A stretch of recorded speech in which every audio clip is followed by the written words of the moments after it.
नमस्कार व्यूअर्स, मैं हूं अमीश देवगन। आप देख रहे हैं देश का सबसे बड़ा बिजनेस चैनल और मैं हूं अमीश देवगन। और सीएनबीसी आवाज के टक्कर के आज के ब्रॉडकास्ट में हम बात करेंगे कि वाकई देश में महंगाई होने जा रही है या देश में कोई बड़ा खतरा आ रहा है।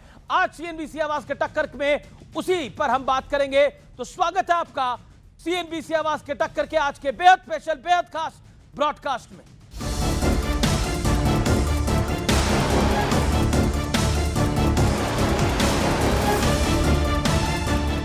ग्लोबल संकट का असर अब भारत पर बढ़ने लगा है। दूध के बाद अब पेट्रोल, डीजल और सीएनजी की कीमत बढ़ानी पड़ी है।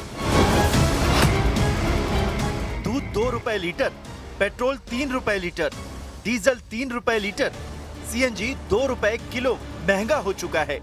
ये जी चुनाव जिस दिन खत्म होगा उसके 15 दिन के अंदर ये बढ़ाएंगे। इलेक्शन में कहते रहे कुछ नहीं बढ़ाएंगे, फिर उसके बाद वोट ली लोगों की, फिर बढ़ा दी। हिंदुस्तान के लोगों को बीजेपी बेवकूफ समझती है। एक तरफ सियासत है तो दूसरी तरफ पीएम मोदी की अपील और पहल के बाद बीजेपी के बड़े बड़े नेता ईंधन बचाने की मुहिम में जुट गए हैं। हमें विपक्ष के नकारात्मक राजनीति और नकारात्मक नैरेटिव का शिकार नहीं होना है। अगर देश हित में कोई निर्णय लिया जाता है तो हमें प्रधानमंत्री मोदी जी के साथ खड़ा होना होगा, देश के साथ खड़ा होना। जब देश पे कभी कभी कोई संकट आता है, देश खड़ा होता है।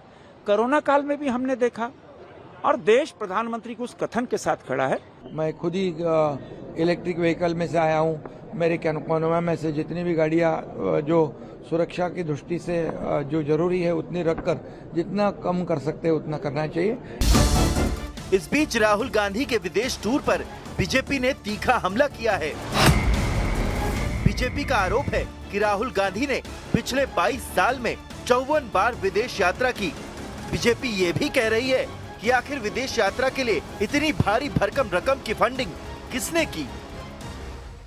22 वर्षों में पब्लिक लाइफ में रहते हुए 54 टाइम्स राहुल गांधी जी विदेश यात्रा पे गए। उसमें उनका खर्चा हुआ है 60 करोड़। 11 करोड़ रुपए की आमदनी, 60 करोड़ रुपए फॉरेन ट्रिप में खर्चा। अर्थव्यवस्था को झटका मिल रहा है, कूटनीति को झटका मिल रहा है और ये अभी राहुल जी के फॉरेन ट्रिप के बारे में जानकारी देना चाहते हैं। ये ध्यान हटाने के लिए जानबूझकर कर रहे हैं, बस इसमें कुछ है ही नहीं। जवाब में कांग्रेस ने पीएम के 74 देशों के 96 दौरों की लिस्ट जारी की है। लेकिन आज सबसे बड़ा सवाल है कि क्या संकट की घड़ी में देश हित के लिए पक्ष और विपक्ष एकजुट होंगे। आज इसी पर जनता के बीच होगी देश की सबसे बड़ी बहस। तो आज सबसे बड़ी पॉलिटिकल बहस इसी पर, लेकिन बहस का एजेंडा क्या है पहले उससे आपको अवगत करा देते हैं। संकट में सियासत विपक्ष की पुरानी आदत है। दूसरा, नेगेटिव सियासत करके विपक्ष अपनी पॉजिटिव छवि बना पाएगा। तीसरा, सरकार ने अलर्ट कॉल देने में क्या देर करी है, यह भारतीय जनता पार्टी पर सवाल है, उनके शासन एनडीए पर सवाल है। आने वाले दिन और भी चुनौती भरे रहने वाले हैं आपके लिए, हम सबके लिए, वो भी आज के एजेंडे में है। तो स्वागत है आपका आज के स्पेशल ब्रॉडकास्ट में। मैं आपका परिचय करा देता हूं, मेरे साथ कौन कौन जुड़ रहा है। भारतीय जनता पार्टी की ओर से बीजेपी के प्रवक्ता नेता डॉक्टर अजय आलोक, स्वागत है आपका। कांग्रेस की ओर से कांग्रेस पार्टी के प्रवक्ता वरिष्ठ नेता अखिलेश प्रताप सिंह, जोरदार तालियों से अभिनंदन है। संजीव झा, एमएलए आम आदमी पार्टी, जोरदार तालियों से अभिनंदन है। राजकुमार भाटी इस समय हेडलाइंस में है, प्रवक्ता समाजवादी पार्टी के, हमारे स्टूडियोज में है, उनका स्वागत है। हमारे साथ जनता दल यूनाइटेड के वरिष्ठ नेता, एनडीए के घटक दल सत्य प्रकाश मिश्रा साहब हैं, उनका स्वागत है। अनंत दुबे, खास तौर पर मुंबई से आया मेरा दोस्त, शिवसेना उबाटा के, उनका भी स्वागत है। क्या आपको लगता है अलर्ट कॉल देने में देरी करी सरकार ने? 50 सेकेंड। देखिए, मोदी जी का नारा है सरकार हमारी, समस्याएं तुम्हारी। वो और जितनी समस्याएं इस देश में आई हैं सब मोदी जी ने लाई हैं, सब, कोई भी ऐसी नहीं। ये भी समस्या आज की है। अगर हमारे कंप्रोमाइज्ड पीएम नहीं होते और ईरान और रूस से हमारे संबंध पे सरेंडर नहीं किए होते तो आज ये तेल क्राइसिस भारत को नहीं झेलना पड़ता। लेकिन वहाँ जो बैठा है, जो जिसके हाथ में रिमोट है, वो हमारे देश के प्रधानमंत्री जी का, कंप्रोमाइज प्रधानमंत्री जी का, वो जो कुछ कहता है उसके इशारे पे यहाँ पे निर्णय लिए जाते हैं। इसलिए आज देश में ये तेल संकट मोदी जी के कारण है। मोदी जी के कारण है।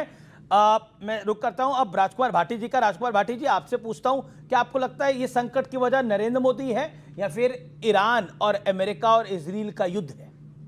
नहीं, युद्ध की वजह से संकट पैदा हुआ, लेकिन माननीय मोदी जी की वजह से वो आउट ऑफ कंट्रोल हुआ। आपने जो सवाल, बहुत महत्वपूर्ण बिंदु आपने उठाया, क्या अलर्ट कॉल देने में देरी की? 100% देरी की। हम आपके टीवी पर डिबेट कर रहे थे, आपके शो में भी आ रहे थे। 29 अप्रैल को पश्चिम बंगाल में मतदान था, 5 राज्यों में मतदान था। बीजेपी के प्रवक्ता चिल्ला चिल्ला के हमसे कहते थे पाकिस्तान में इतने रेट बढ़ गए, बांग्लादेश में इतने बढ़ गए, अमेरिका में इतने बढ़ गए, इंग्लैंड में इतने बढ़ गए, हमारे मोदी जी ने 1 रुपया भी नहीं बढ़ाया, हमारे मोदी जी नहीं बढ़ाएंगे पैसा, हमारे मोदी जी कंट्रोल कर लेंगे। और चुनाव खत्म होते ही मोदी जी ने गैस के दाम दुगने कर दिए, गैस के दाम, और पेट्रोल डीजल के दाम भी अब बढ़ रहे हैं। जी जी जी, ठीक है। दूसरी बात, जो सोने के बाद जो किया गया, मोदी जी कह रहे हैं सोना मत खरीदो। सोने में भी बहुत बड़ा खेल हुआ है। मैंने जिस दिन ये मोदी जी ने भाषण दिया था, मैंने इस पर रिसर्च की। मैं कई सोने चांदी की दुकानों पर गया, दुकानदारों से बात की, क्योंकि उन्हें नॉलेज होती है इस बारे में। वो दुकानदारों ने मुझे बताया कि अगस्त 24 में 70,000 रुपये प्रति 10 ग्राम रेट था सोने का।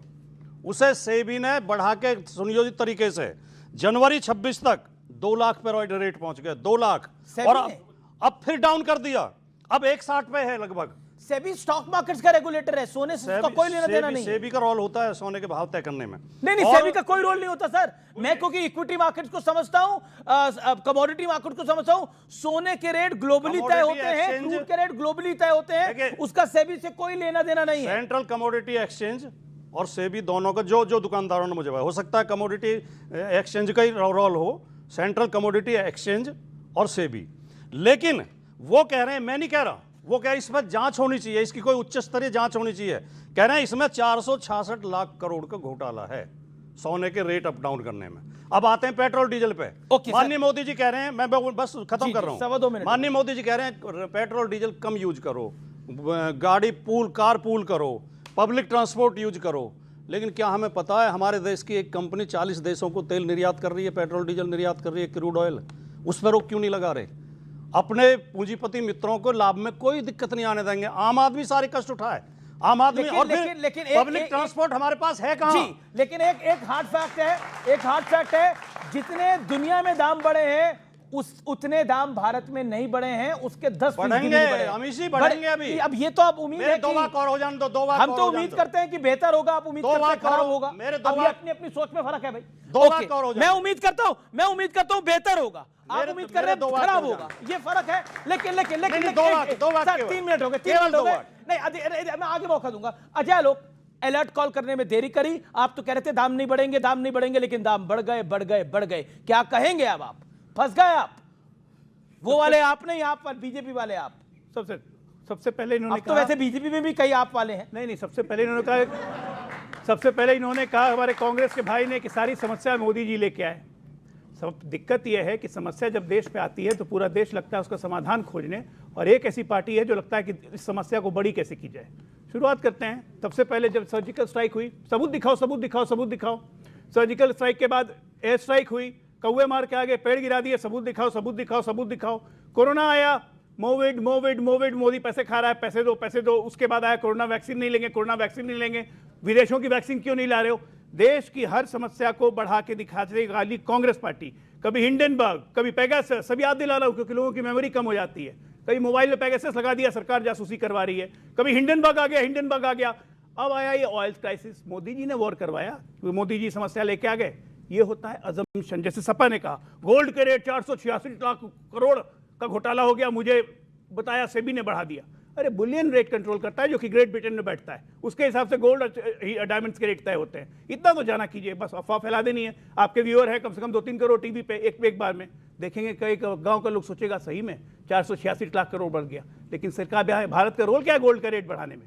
अब तीसरी बात आते हैं, तो ये होती है एजम्पशन पॉलिटिक्स। आपने एज्यूम कर लिया, एजम्पशन पॉलिटिक्स। अब सच्चाई क्या है? हुआ यह है कि भारत का जो पेट्रोलियम आता था, इस पेट्रोलियम की पूरी सप्लाई चेन अमेरिका, इजराइल और ईरान युद्ध ने बाधित कर दी।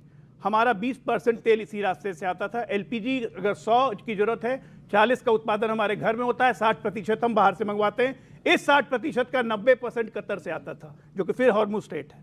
45% ऑयल हमारा हॉर्मुज स्ट्रेट से आता था। जब तेल आने में डिले होगा, हम भले दूसरे जगह से तेल मंगवाएं, उस तेल के दाम बढ़ गए मार्केट में, तो बढ़ा हुआ तेल का दाम और लाने में लागत में बढ़ाई, क्योंकि जहाज को जो 6 दिन लगते हैं उसको 8 दिन में लगेंगे। 1 मिनट।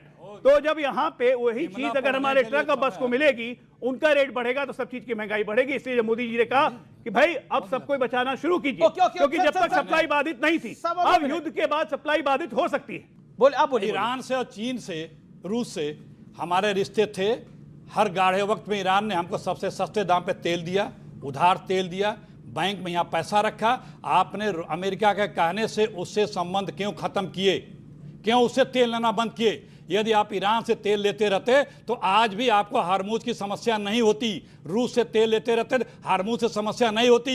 आप उसके बावजूद ही अमेरिका ने आप पे सैंक्शन लगाया। ये कंप्रोमाइज प्रधानमंत्री के द्वारा बुलाया गया समस्या है। युद्ध हमने नहीं कराया, लेकिन हमारा तो अरे सुनिए, बीच में नहीं, हम अपना रिश्ता बना के रखे होते। अमेरिका के कहने से हमने अपना रिश्ता बदला, अपने दोस्त को हटाया।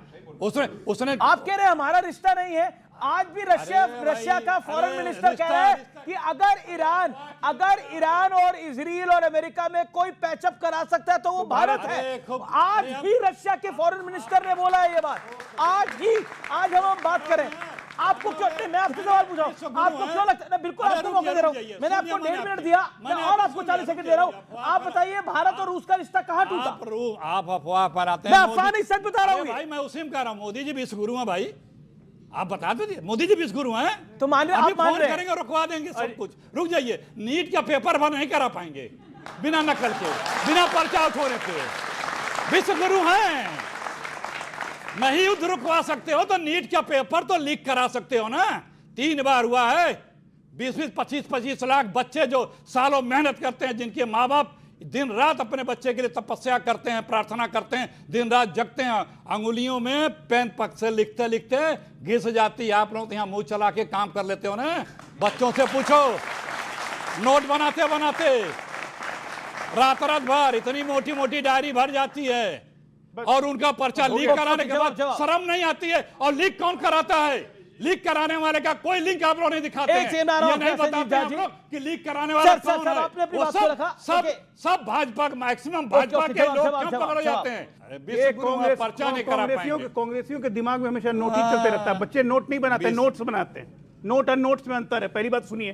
दूसरी चीज, गोल पोस्ट चेंज करने से कोई फर्क नहीं पड़ता है। नहीं, गोल पोस्ट चेंज कर रहे नहीं कर। अब 1 मिनट, मैं बीच में नहीं बोल रहा था। अभी तो बात नहीं करते थे किसी से। अभी तो ये बात नहीं कर रहे किसी से। बच्चों का मजाक उड़ा रहे हैं, बच्चों का मजाक उड़ा रहे हैं, आपकी बुद्धि का मजाक उड़ा रहे हैं। बच्चों का जिन्होंने जीवन में कभी एंट्रेंस नहीं दिया, वो एंट्रेंस की बात कर।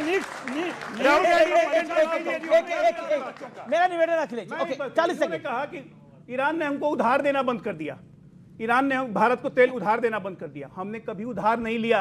भारत को उधार लेने की जरूरत नहीं है। आपका उधार चुका रहे पिछले 12 साल से। ऑयल बॉन्ड में उधार इन्होंने लिया 3 लाख करोड़ का, चुका हमने। क्या बकवास करेंगे? देश को बेच खाने वाले धरती आसाल पासवाल, धरती और आकाश और पाताल तीनों को बेच खाया इन लोगों ने। इसलिए हमेशा उधारी दिमाग में रहेगा, नोट ही दिमाग में रहेगा। नीट का हुआ, नीट को हमारी सरकार ने जिम्मेदारी से लेते हुए 22 लाख बच्चों का भविष्य देखते हुए कैंसिल कर दिया। नीट में मत बोलिए, नीट में आप फंस जाएंगे। फंसेंगे क्या? जिम्मेदारी ले रहे हैं। नीट पर मत बोलिए, फंसेंगे आप लोग। मत बोलिए, उस चीज को डिफेंड मत करिए, उस चीज को डिफेंड मत करिए जो डिफेंड हो ही नहीं पाएगी। देखिए चूक है। नीट का एग्जाम लीक होना बड़ी चीक है। और मैं कहना चाहता हूं, देखिए चाहे बीजेपी की सरकारें रही हो, चाहे कांग्रेस की सरकारें रही हो, पेपर लीक ये नहीं रोक पाए हैं। और देखिए आईना दिखाना जरूरी है। कांग्रेस की सरकारों में भी पेपर लीक होते थे, और बीजेपी की सरकार में भी पिछले 3 साल में नीट का पेपर लीक होना बिल्कुल गलत ट्रेंड है। ये तो नीट के विषय में बात हुई, लेकिन मैं संजीव झा आपके पास आ रहा हूं। बार बार सत्यप्रकाश भी हाथ खड़ा कर रहे थे, लेकिन संजीव झा, क्या आपको लगता है कि नेगेटिव सियासत करके विपक्ष अपनी पॉजिटिव छवि बना पाएगा? अरविंद केजरीवाल जी वो कह रहे हैं जेनजी उठो जागो। क्यों जागेगा भाई? एक बताइए, जेनजी सोया हुआ है आपको लग रहा है? आपको दिल्ली में निपटा दिया, जेनजी सोया हुआ है आपको लग रहा है? इसी चक्कर में आप निपट रहे हो।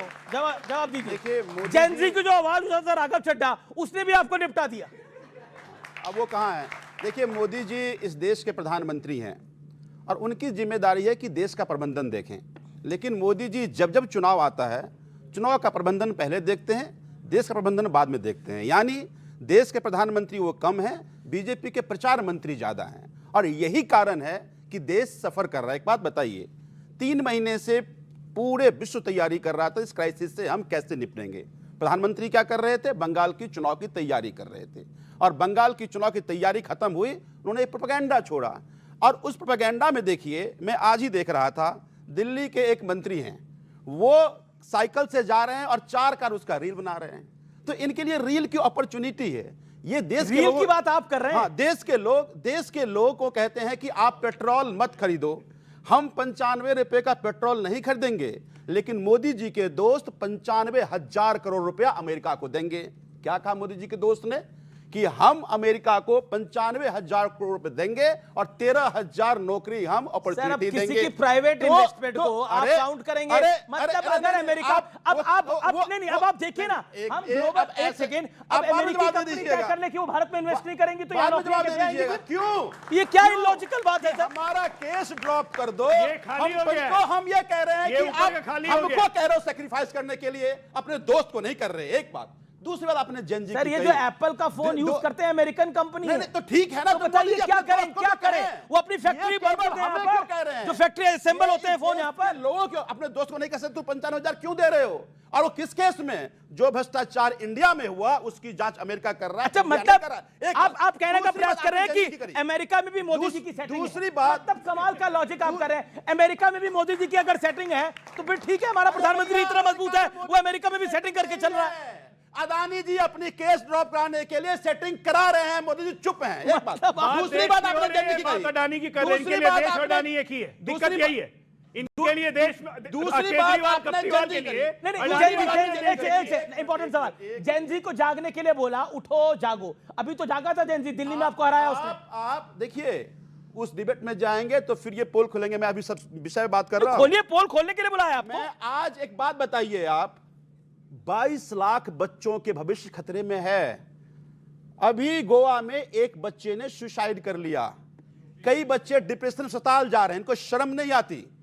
22 लाख बच्चों का भविष्य खराब हो जाए, और क्यों ना हम कहें देश के नौजवानों की समय आ गया है कि ऐसे सरकारों के खिलाफ आप आवाज उठाइए। सड़क पे आप कह रहे हैं कितनी बार? नहीं, उठो जागो का मतलब क्या? नहीं, 3 मिनट हो गए आपको। कितनी बार? उठो जागो का क्या मतलब था, ये आगे बताइएगा। 25 में लिखा हुआ, 26 में लिखा। ओके, सत्यप्रकाश मिश्रा, अरविंद केजरीवाल जब कहते हैं उठो जागो जेनजी, क्या कहने का प्रयास कर रहे हैं? एक्चुअल में ये कोविड के समय जेनजी 25 उम्र था शराब पीने वालों का, दिल्ली में 21 साल कर दिया। जेनजी पहले तुम शराब पियो, आप कह रहे जेनजी तुम बांग्लादेश और ये बना दो, बांग्लादेश और नेपाल बना दो। यूपी में एक पॉइंट और है, देखिए अरविंद केजरीवाल जी कई वीडियो रील में फंसे हैं। वो रील बना रहे थे कोर्ट के अंदर, अभी अब मानना चलेगा उनके ऊपर, वो कोर्ट तय करेगी। एक दूसरा सवाल है कि हम बहस कर रहे थे सियासत बड़ी या संकट की घड़ी जो है। आप समझिए, कांग्रेस की सरकार थी, एक बहुत बड़ा 2700 किलोमीटर ईरान से गैस पाइपलाइन भारत आना था, सब तैयार हो गए। रात में अमेरिका का एक फोन आया, मनमोहन सिंह जी को नहीं, उनसे ऊपर वाले थे, एक सुपर प्राइम मिनिस्टर, और अमेरिका, ये कह रहे ना अमेरिका के दबाव में ये फोन उनका उठा रहा है। अरे हम आपको लेख भेज देंगे अखिलेश जी, ये फोन उठा रहा है, आपको लेख भेज देंगे। गप मारना, सुनिए ना, गप मारना बंद करो यार। यही तो आदत खराब है कि एक बार हमारे विदेश मंत्रालय के एक महिला अधिकारी के स्टाफ के साथ कुछ किया था, हमने दिखा दिया था अमेरिका की औकात इसी दिल्ली में। सबने देखा है कि बिल क्लिंटन या वो जो लोग आए थे भारत, तो मनमोहन सिंह बगल में बैठते थे, कांग्रेस अध्यक्ष ऐसी बैठती थी कि जैसे वही इस देश के प्रधानमंत्री हो। मनमोहन सिंह पीछे पीछे चलते थे, तो मनमोहन सिंह तो थे नहीं।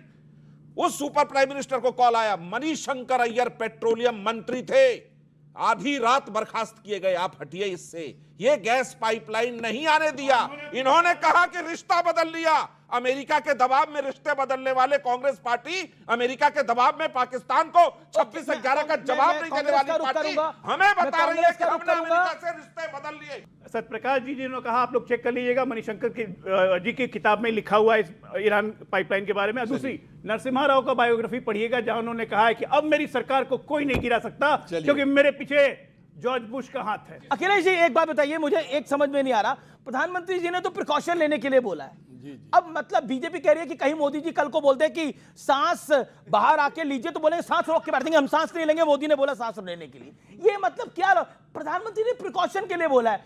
There is a crisis worldwide, दुनिया भर में संकट है, प्रिकॉशन में क्या तकलीफ है? इसीलिए कहते हैं कि मोदी जी की विश्वसनीयता पूरे दुनिया में, हिंदुस्तान में जीरो है। क्योंकि अगर आप जीरो के मोदी जी की अरे सुन तो लीजिए, सुन तो लीजिए। अरे यार चलो विश्व गुरु में भाई, अरे विश्व गुरु में भाई, बताओ बच्चों विश्व गुरु है, पर्चा नहीं करा पाते हैं एक विश्व गुरु वाले। चलिए सुनिए, जीरो इसलिए है, विश्वसनीयता जीरो इसलिए है कि अगर किसी से आप कुछ अपेक्षा करते हैं तो पहले उस पर अपने आप का चल के अनुसरण करके दिखाना होता है।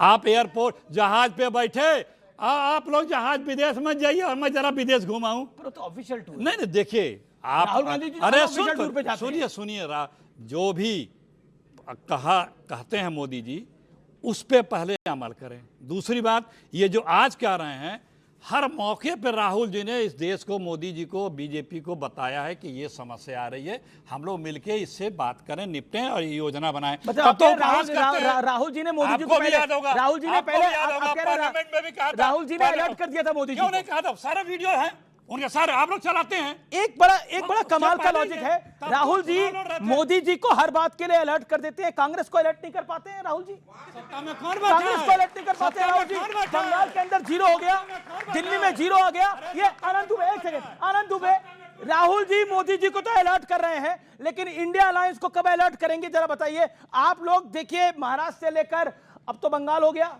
मतलब वो जो सीएम थी वो भी पूर्व सीएम हो गई, एक सीएम इन वेटिंग ही चलते आ रहे हैं। मतलब ये अलर्ट मोड कैसा है जो अपनी पार्टी पे एयरप्लेन मोड पे ही रहता है?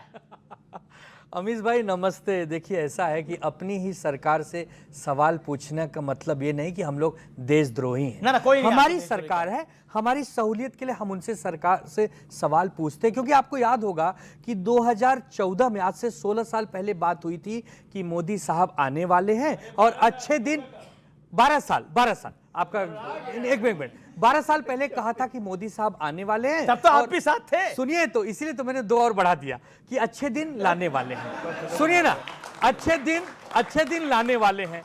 बात लाने की हुई थी, अब 2026 में छोड़ने की बात हो रही है। तो देवदास का डायलॉग याद आ गया। बाबूजी ने कहा गांव छोड़ दो, गांव वालों ने कहा पारो को छोड़ दो, पारो ने कहा शराब छोड़ दो, तुम कह रही हो हवेली छोड़ दो, वो कहेंगे दुनिया छोड़ दो।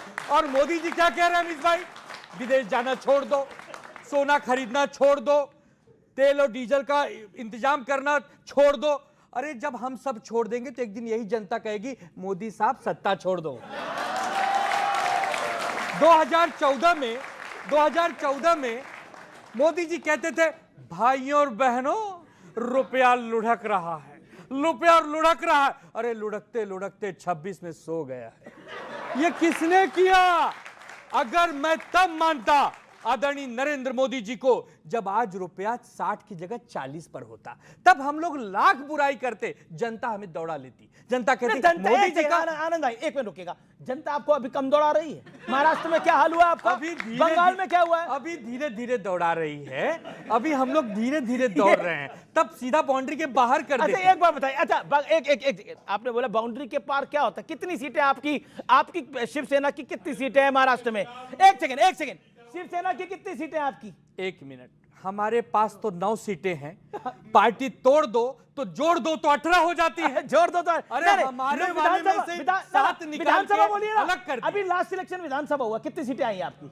20 आई। 20 आई है आपकी। बताओ दोहराना क्या होता है और कितने में से 20 आई है? टोटल महाराष्ट्र में सीटें कितनी है? 288 में से 20 आई है और अभी पब्लिक ने नहीं दौड़ाया। क्या बंगाल जैसे कांग्रेस में हुआ 0 चाहते हैं आप? अच्छा दौड़ाना उसी को मानेंगे? नहीं पहले सुनिए, अब हेम केम प्रक्रम साम दाम दंड भेद करके आप 20 पर, हम 20 आए। ये होते तो 2 नहीं आते, 2 बिना चोरी 2 आएंगे। ओके जवाब अजय लोग जवाब, बहुत कुछ बोला इन्होंने। मानसिक रूप से जब आदमी व्यथित हो जाता है और संतुलन जब हिल जाता है तो इसी तरह जनता दौड़ाएगी, ये छोड़ दो वो छोड़ दो। अरे आप लोग का तो ये हाल है, जैसे अभी अमीश ने कहा कि मोदी जी कहेंगे कि प्राणायाम करो, उसमें सांस रोका जाता है तो आप लोग सांस रोकेंगे हम लोग ज्यादा तेज लेंगे, अनुलोम विलोम। आप दिक्कत आप लोग की दूसरी है। अब एक मिनट ज्यादा तेज करेंगे। इन्होंने कहा कि मोदी जी छुट्टी मनाने हवाई जहाज लेके चले गए। 2019 में राहुल गांधी ने कहा था, राहुल गांधी जी ने, सॉरी गलती से गांधी भूल गया, राहुल गांधी जी ने कहा था, राहुल गांधी, आप चेक कीजिए, आप गलत हैं। उन्होंने कहा था कि मोदी को डंडे मारेगी ये दुनिया, मोदी को डंडे मारेगी जनता डंडे मारेगी। तो मोदी जी ने पार्लियामेंट में कहा कि मैंने सूर्य प्रणाम आजकल 10-10 बढ़ा दिए हैं। वो आदत कंटिन्यूड है कि आजकल रोज सूर्य नमस्कार रोज दिन मोदी जी कर रहे हैं। इसीलिए मोदी जी को मसाज करवाने के लिए छुट्टी लेके जानी नहीं पड़ती है, मसाज लेके छुट्टी करवाने कोई और जाते हैं। और मोदी जी जो प्राइम मिनिस्टर है, जिनका ऑफिशियल प्रोग्राम 3 महीना पहले बन जाता है, ट्रंप ने जो मोदी जी के लिए बोला उस आदमी का रिकॉर्ड है। 25 साल में मोदी जी के लिए 25 साल में 25 दिन की भी छुट्टी नहीं, 25 मिनट की भी छुट्टी नहीं। प्रधानमंत्री जी ने कह दिया ना कि डीजल पेट्रोल का बचत करो, हम लोग साइकिल से चल रहे हैं, वो भी तो दिखाओ। आप भी, मैंने देखा आप मेट्रो में चल रहा हूं। आप मेट्रो में चल रहे हैं। मैं मेट्रो में चल रहा हूं, चलूंगा क्यों? ये देश मेरा भी है, ये देश क्या केवल भाजपाइयों का है, हम लोग का नहीं है। तो करिए ना, यही तो करने को बोल रहे हैं। यही तो कर रहे हैं, लेकिन इनसे चूक एक सेकंड, आप मेट्रो में चले, आपको कोई तकलीफ नहीं हुई ना? बिल्कुल तकलीफ नहीं, आप खुश मैं रोज चलूंगा। खुश नहीं कर रहे? बिल्कुल खुश हूं। यही तो मोदी जी ने बोला, तो कई लोग तूफान खड़ा कर दिए। चूके कहां जानते हैं? 28 फरवरी को युद्ध शुरू हुआ, मार्च का महीना गया, अप्रैल में कह रहे थे 4 मई दीदी गई, तो दीदी तो गई। जब 10 मई आई तब चिंता ने सताई। ओके इसका अच्छा, एक आनंद भाई, एक बात बताइए, ये विपक्ष सुधरना नहीं चाहता या सुधर नहीं रहा, आपको क्या लगता है? अरे यार, आप विपक्ष के चक्कर में मुझे घनचक्कर मत दो। अरे नहीं, पर फिर भी विपक्ष अगर तगड़ा बन जाए तो मोदी जी की तो छुट्टी हो जाए। तो तगड़ा क्यों नहीं बन रहा? अरे तो वो फिर उन लोगों से पूछना पड़ेगा। तो आप भी तो विपक्ष में ही हैं। तो हम हैं, तो अब क्या करें, हम तो अपनी मेहनत तो कर रहे हैं। हम लोग 29 की तैयारी कर रहे हैं, 29 की तैयारी कर रहे हैं। अब ये तो चुनाव निरंतर हारते जा रहे हैं, इसका क्या होगा? अभी तो फिलहाल कोई चुनाव हारने के लिए बचा भी तो नहीं है। 29 में देखें, अरे देखो, महाराष्ट्र निकल गया, दिल्ली निपट गया, 29 में हम लोग जीतेंगे भारी ताकत से। अच्छा एक बात बताइए, ममता जी को तो राहुल जी कह रहे थे कि इस बारी बीजेपी के लिए अगर राहुल गांधी जी और सीपीएम के वोट मिला देते तो भारतीय जनता पार्टी वहां 1% से हार जाती। 1% से हार जाती। अरे दोनों की, तीनों के वोट मिलाइए ना आप। राहुल जी ने कहा कि ममता दीदी ने बीजेपी के लिए दरवाजे खोल दिए। अरे दरवाजे खोल क्या बंद कर दिए थे, लेकिन ऑलरेडी सब खुल गया। ओके, खुला किसका बताओ? और सपा को क्या एडवाइस देना चाहेंगे आप? इनका अगला चुनाव है तो यही कहेंगे, भैया 27 की पूरी ताकत लगा दो, हम आपके साथ। और दूर किससे रहना है इनको? मरवाओगे क्या? फिर भी दूर किससे रहना है? अच्छा, दिखा दिया आपने, इशारा ही काफी है, समझदार। नहीं, हमने कहा कि भारतीय जनता पार्टी से दूर रहो। वो तो दूर ही है उनसे। तो वैसे इंडिया अलायंस में, इंडिया अलायंस मजबूत है, लेकिन इसकी कोई मीटिंग नहीं होती, इसका दुख है। अच्छा, मजबूत, ओके, तो क्यों नहीं होती है मीटिंग? अरे तो ये मैं अध्यक्ष हूँ, जो सबसे बड़ा दल का नेता है वो तय करे कि क्यों नहीं होती है। हम तो साथी हैं, हम तो रथ के। अच्छा, इंडिया अलायंस है क्या? दिल्ली के अंदर ये और कांग्रेस लड़ लिया आपस में, टीएमसी और कांग्रेस लड़ लिए बंगाल में, है क्या इंडिया अलायंस? एक ऐसा आपके नेता आदित्य ठाकरे कह रहे हैं सपा ने आप लोगों को निपटाया। एक ऐसा पवित्र और महान गठबंधन है जिसका बंधन किसका जोड़ कहते हैं ना, फेविकोल से भी मजबूत जोड़ है। मतलब क्यों फेविकोल वालों की भी दुकान बंद कर रहे हो आप लोग यार? ओके, बोलिए। सांपों की आदत है, एक दूसरे को निगल जाते हैं, ऐसा ही अलायंस है, पहली बात। और कितना झूठ बोलते हैं, टीवी पे खाली नौटंकी करने आते हैं ये, टीवी पे खाली आनंद जी नौटंकी करने आते हैं। अभी न्यूज 18 के चैनल में आए हैं डिबेट करने। यहाँ कौन सी मेट्रो चलती है? कैसे आए? अरे मैं नहीं, मेट्रो चलती है, एक मिनट, दिल्ली मेट्रो नहीं चलती। अरे इनका ज्ञान वर्धन कराइए। यहाँ से दूसरे चैनल में जाएंगे, कैसे जाएंगे? भाजपा खाली झूठ बोलना है, शिवसेना इसलिए निपट गई। अरे आप ही की बात फॉलो कर रहे हैं, आप इनको डांट रहे हैं। ये भाजपाई गजनी हो गए हैं क्या? अरे शॉर्ट टर्म मेमोरी लॉस। यहाँ लिखो, मेट्रो दिल्ली में चलती है, मेट्रो दिल्ली में चलती है। अरे नोएडा में हो? अरे तो दिल्ली तक तो आएंगे, दिल्ली तक मेट्रो से, बाद में ऑटो पकड़ लेंगे। ओके, ऑटो पकड़ ले। ऑटो सीएनजी से चलता है? हाँ, सीएनजी से आई, तो ये बोलिए ना ऑटो से आए, कौन मना कर रहा है? देखिए, अच्छा, आप कैसे आए? आप कैसे आए? इनकी दिक्कत ये हो चुकी है, शिवसेना उद्धव ठाकरे की दिक्कत ये चुकी है कि इनका पूरा चरित्र बदल गया है। बाला साहब ठाकरे की विरासत पर अरविंद केजरीवाल कह रहे जेनजी जाग जाए, कहीं जाग गया तो? अरे केजरीवाल पहले यार अपना गोल्ड कमोड पे बैठ के शौच करते रहे, उनको काहे के लिए जेनजी से मतलब है? शौच करेंगे गोल्ड कमोड पे बैठ के बाद जेनजी। संजीव झा, ये पता नहीं सोने का कमोड होता कैसा है, हमने तो देखा नहीं भाई। वो तो अब यही बताएंगे। हमने तो कहा था मीडिया के लिए खोल दीजिए, मीडिया भी देखेगा। अच्छा, एक बार आज मीडिया के सामने, आज हमारे व्यूअर्स के सामने बता दिए, क्या शीश महल में सोने का कमोड था? मतलब तो हमने भी तो कहा, रिमोट वाले का वो तो थे, क्या वो रिमोट वाले वो क्या कहते पर्दे तो थे, जो यूं दबाते थे तो शाय खुलते थे, वो तो देखा हमने। दिल्ली में चुनाव चल रहा था, हमारे राष्ट्रवादी सांसद संजय भाई हैं, उन्होंने कहा कि मीडिया के साथ चलते हैं, जरा दिखा देते हैं घर कैसा है। तब तो उन्होंने पुलिस की पूरी बैरिकेड कर दी कि नहीं, घर के अंदर नहीं जा सकते। हमने बार बार कहा, अभी रील बनाया प्रवेश जी। अरे आपकी सरकार थी, आप ही ले जाते पहले, जब हारे तब आप कह रहे लेके चलते। अरे भाई, हारने से पहले हम जाके दिखाने वाले थे। संजय भाई ने तो गया, मीडिया के साथ गए थे, रोक दिया। अभी प्रवेश जी ने वीडियो बनाया। अरे प्रवेश जी, आप अकेले क्यों बना रहे हो? पूरे मीडिया के लेके जाओ, दिखाओ कैसा शीश महल है। केवल एजेंडा इनका है, झूठ का प्रोपेगेंडा। देखिए, एक बहुत गंभीर बात बताता हूं मैं आपको। हिटलर की नाजी पार्टी थी। शीश वो कह रहे शीश महल एआई जनरेटेड था, शीश महल नहीं था। वो जो मकान था वो मतलब इल्यूजन है, वो था नहीं। अरे मुख्यमंत्री आवास था भाई। मैं कहता हूं प्रधानमंत्री आवास दिखाइए, अब प्रधानमंत्री का आवास या अलग अलग मुख्यमंत्री का आवास दिखाइए ना। मैं बस अंतिम बात, देखिए एक बात समझिए आप। अरे भाई, दोनों आवास दिखा दो, पीएम आवास में दिखा दो, सीएम आवास दिखा दो, बात खत्म। अपने दूध का पानी का पानी हो जाएगा। ये जो भाजपा है, इनकी बात है बहुत ही निराली। इनको सूखे में भी दिखता है हरियाली, विपक्ष में दिखता है बवाली। अरे भैया, तुम्हारे आंसू हैं घड़ियाली। ओके, एक मिनट, क्योंकि ये सब है बेसिकली मवाली। ओके, इन्होंने हमें बना दिया मवाली। अरे मवाली तो जितेंद्र थे, हम तो जितेंद्र में भी खुश हो जाएंगे। ये मवाली बन के खुश रहिए। कोरोना काल के समय हमारे देश के माननीय प्रधानमंत्री जी ने देश की जनता से थाली और ताली बजवाई थी। आज के समय इतनी महंगाई, पेट्रोल महंगा, डीजल महंगा, दूध महंगा, गैस महंगा, क्या बीजेपी आज भी लोगों से ताली बजवाएगी? जेडीयू के प्रवक्ता है, वो करे घर वापसी आई है, तो क्या आनंद दुबे जी भी घर वापसी आएंगे क्या? अरे आपने ऐसा सवाल पूछ लिया आनंद दुबे से, बेचारे कब से प्रयास कर रही है पूरी पार्टी आ जाए एनडीए के साथ। अब बता, आप भी लोग भी घर वापसी करेंगे, उनकी तो घर वापसी होगी। देखिए, मतलब आपके साथ भी विचित्र हुआ है। मतलब जब तक बीजेपी विपक्ष में थी आप उसके साथ थे, सत्ता में आई 5 साल के बाद आप विपक्षी हो गए। मतलब क्या है, मतलब आपके साथ तो ऐसा हुआ है, पक्षी हो गए हैं, पक्षी हो गए। हाँ, सही में क्या कहना चाहते हो? वो कह रहे वापस आएंगे कभी मौका मिलेगा तो। राजनीति संभावनाओं का खेल है अमीश भाई। राजनीति पर चाहते हैं वापस आना? देश नहीं, ऐसा कोई चाहता थोड़ी है, बट हालात ऐसे बन जाते हैं कभी। हम क्या 30 साल जब साथ में थे, क्या चाहते थे कभी अलग हो जाएंगे? हो गए अलग। आप लोगों की तो विचारधारा लगभग एक ही रही। बिल्कुल एक है, बिल्कुल एक है। हमारा डीएनए एक है, हमारा डीएनए एक है। हम लोग 30 साल साथ में रहे। उद्धव ठाकरे आजकल रोज एक गाना गाते हैं। कौन सा गाना? कौन सा? तुम मुझे यूं भुला न पाओगे, जा बेवफा जा। नहीं, पर अब किसने किसके साथ बेवफाई करी ये तो आपकी है, आपकी रिलेशनशिप तो पक्की थी, लेकिन वो सिचुएशनशिप में क्यों पहुंची है आप भी बताइएगा। ओके, सवाल क्या है आपका? अजय जी से सवाल है। जी अजय जी, मसला ये नहीं है कि मोदी जी अपील कर रहे हैं, पूरा देश खड़ा है और सभी जो है डट के लड़ेंगे इस मुश्किल के साथ। मसला ये है कि जब 2 महीने से ये संकट का पता था तो लाखों लीटर फ्यूल और करोड़ों गाड़ियां क्यों चलाई गई चुनाव में? मसला ये। ओके, सवाल। सबसे पहली बात मैं बताता हूं कि 28 फरवरी से ये शुरू हुआ था और 28 अप्रैल को इस पे 28 मार्च को इस पे युद्ध विराम लगा।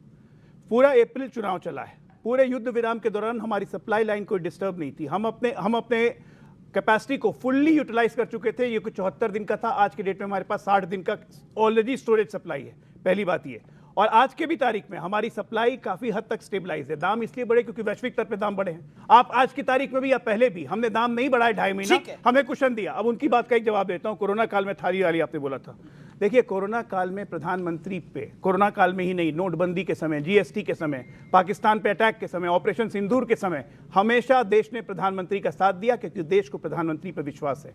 और आज भी जब प्रधानमंत्री अपील कर रहे हैं, 4 दिन हुए हैं, 4 दिन में कंजम्पशंस कम होनी शुरू हो गई हैं। लोगों ने गोल्ड खरीदना कम कर दिया है क्योंकि गोल्ड हम पैदा नहीं करते। है इसमें कोई और नहीं है।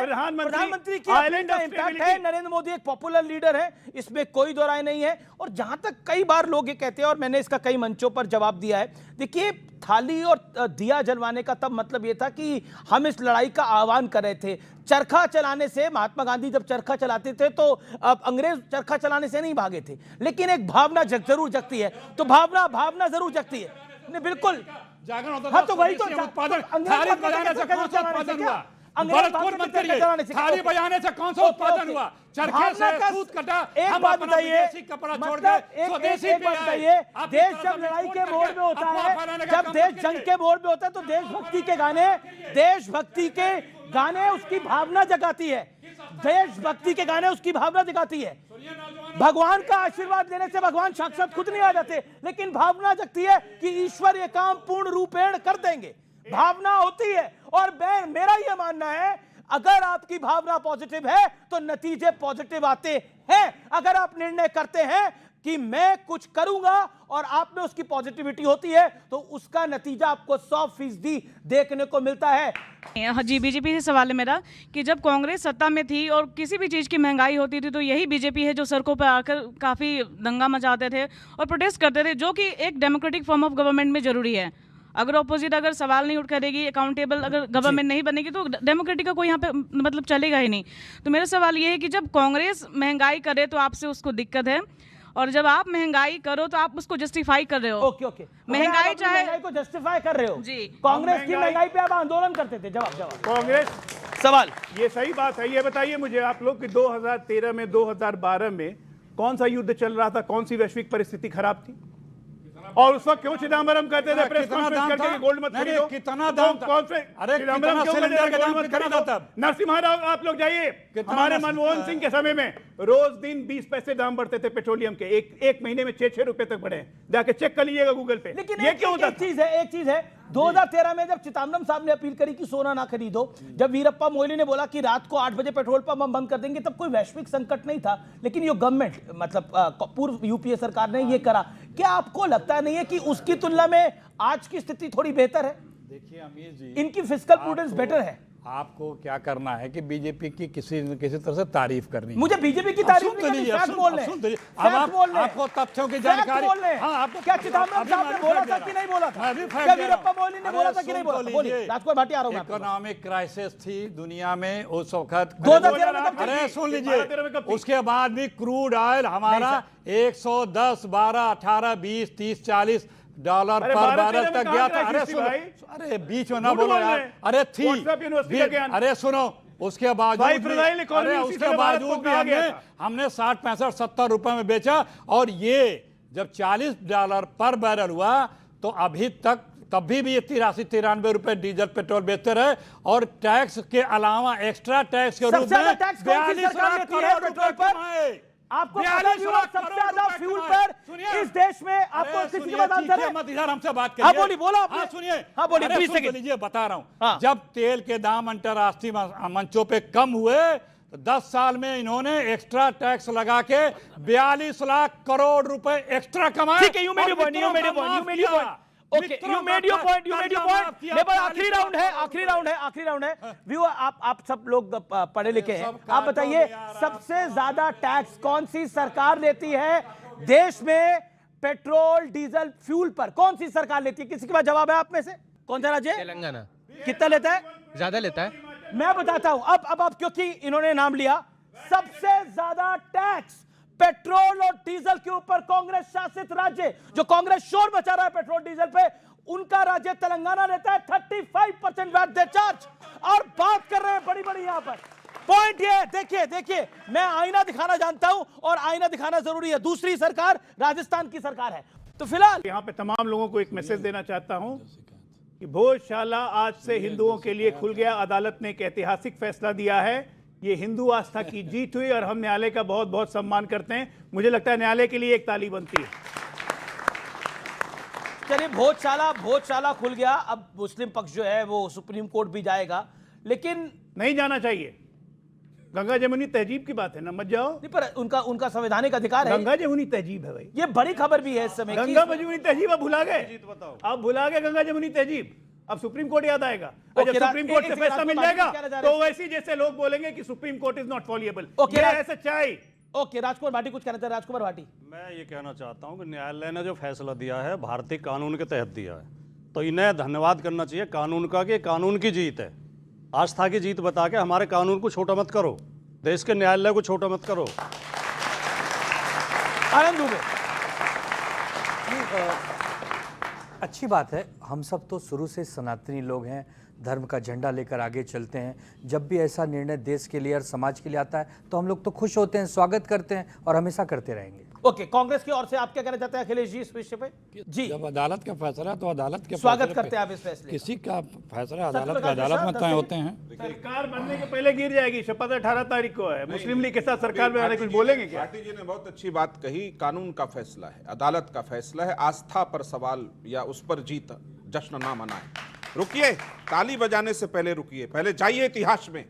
11वीं सदी का एक बना मंदिर राजा भोज ने बनाया, वांगमय देवी सरस्वती का। उसको हिंदू संप्रदाय जो सरस्वती की आराधना करता है उसको आज 2026 में जाकर अदालत ये दे करके जाएगी? ये प्रश्न है इस देश में।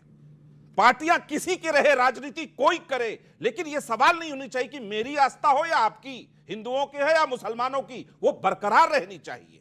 सवाल इस बात का है। 1900 ईस्वी से यह चल रहा था विवाद। एएसआई ने पिछले साल सर्वे किया पूरा डिटेल, कोर्ट गया, भाटी जी ने की सरकार थी, कितनी बार आवाज उठाई थी क्या? कभी नहीं। ये वही सरकार वाले लोग हैं ना जिन्होंने काशी विश्वनाथ मंदिर के गर्भगृह में आरती को रुकवा दिया था। आस्था पर बात कर रहे हैं। सवाल है, जब तक किसी भी आस्था के प्रति इस देश में दुर्भावना रहेगी, चाहे वो किसी धर्म की हो, हिंदू हो, मुस्लिम हो, सिख हो, ईसाई हो, न्याय बराबर मिलना चाहिए। ये रही है, आपको लगता है? बिल्कुल रही थी, तब ना नहीं मिली। आप समझिए, हिंदू राजा भोज ने जो मंदिर बनाया हो उसको आज फैसला मिल रहा हो 2026 में। 1900 ईस्वी से और भाटी जी करे नहीं, आस्था नहीं कानून। जीत कानून की सच्चाई की है, लेकिन उसके पीछे जो दर्शन छुपा है वो सांप्रदायिकता का नहीं, धर्मनिरपेक्षता का दर्शन है। धर्मनिरपेक्षता की आड़ में एक धर्म को ठिकाने लगाते रहो, क्या है न्याय भाई? राजकुमार भाटी, मैं स्पष्ट मत ये तो है कई हिंदू मंदिरों को ध्वस्त कर तोड़कर वहां पर दूसरे धर्म के धर्म स्थान बन गए, और ये विषय बार बार आया है, कई बार आया है। मैं इस पर चर्चा नहीं करवा रहा, लेकिन फिर भी आपका पॉइंट क्या है? आस्था तो होती है ना, इस बात से जैसे श्री राम के मंदिर में आस्था थी लोगों की। मिश्रा जी की इस बात से मैं सहमत हूं। उन्होंने एक बात बहुत अच्छी कही है कि आस्थाओं के लिए हमें न्यायालय में जाने की जरूरत नहीं पड़नी चाहिए। तो मेरा उनसे निवेदन है और उनके संबंधित उनकी सहयोगी पार्टियों से कि धर्मों के बीच में ऐसा सामंजस्य बनाओ, ऐसा प्रेम भाईचारा बनाओ कि हम आपस में बैठ के सुलह कर लिया करें, न्यायालय की जरूरत ही ना पड़े। जब आप तनाव पैदा करते हो तब न्यायालय की जरूरत पड़ती है। जब जबरन कुदाल लेके किसी धर्मस्थल को तोड़ने के लिए आप जाओगे तब न्यायालय को बीच में आना पड़ता है। ओके अजय आलोक, सांप्रदायिक सद्भाव बनाने की जिम्मेदारी हमेशा से इस देश में हिंदुओं ने ली है, और हिंदुओं के कारण ही सांप्रदायिक सद्भाव यहाँ बना हुआ है। और हिंदुओं के कारण ही यहाँ पे मुसलमान सुरक्षित है, क्रिश्चियन सुरक्षित है, सिख सुरक्षित है। लेकिन उसी बहुतायत हिंदुओं की आस्थाओं को ठेस पहुंचाया गया।